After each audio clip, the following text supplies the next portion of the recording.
In the kingdom of Azura, King Adami and Queen Maria ruled with wisdom and kindness. They had 2 sons, Philip and John, who were as different as night and day.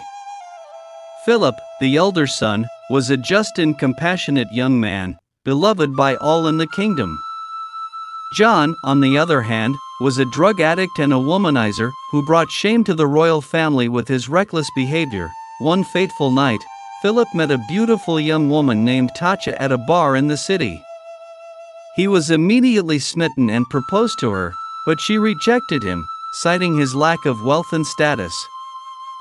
Philip, determined to win her heart, revealed his true identity as the crown prince of Azura. Tatcha's eyes lit up with greed, and she accepted his proposal, feigning love and devotion. Unbeknownst to Philip, Tatcha had an ulterior motive. She had been seeking a way to gain power and wealth, and marrying into the royal family seemed like the perfect opportunity. She began to manipulate Philip, using her charm and beauty to control him. Meanwhile, John's addiction and womanizing continued to spiral out of control. He would often disappear for days, leaving the kingdom in a state of worry and disarray. King Adami and Queen Maria were at their wits' end, trying to find a solution to their younger son's problems.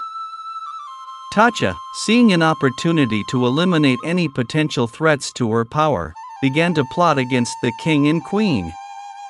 She convinced the royal doctor to administer a poisonous substance to the monarchs, under the guise of a routine medical treatment. The night of the fateful treatment, Philip was away on a diplomatic mission, unaware of the danger lurking in the palace. Tatcha, with the help of the corrupt doctor, carried out her sinister plan, and King Adami and Queen Maria fell ill and died. With the royal couple out of the way, Tatcha seized control of the kingdom, using her cunning and deceit to manipulate the courtiers and advisors. She stole the royal documents and company seals, rendering Philip and John penniless and powerless. Philip, returning from his mission, was met with the devastating news of his parents' death and his own betrayal. He was heartbroken and enraged, realizing too late that Tatcha had played him from the start. John, still trapped in his addiction and womanizing, was oblivious to the chaos that had engulfed the kingdom. He continued to squander what little wealth he had, leaving Philip to pick up the pieces of their shattered lives. As the days passed, Philip vowed to reclaim his rightful place as king and bring Tatcha to justice.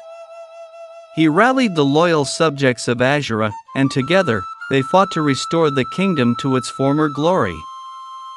In the end, Tatcha was brought to trial and punished for her heinous crimes. Philip, now wiser and more determined than ever, took his place as the rightful king of Azura, vowing to rule with the wisdom and kindness of his parents. John, finally seeking redemption, began his journey towards recovery and reconciliation with his brother in the kingdom, and so, the kingdom of Azura was reborn, its people once again living in peace and prosperity, thanks to the bravery and resilience of its true royalty.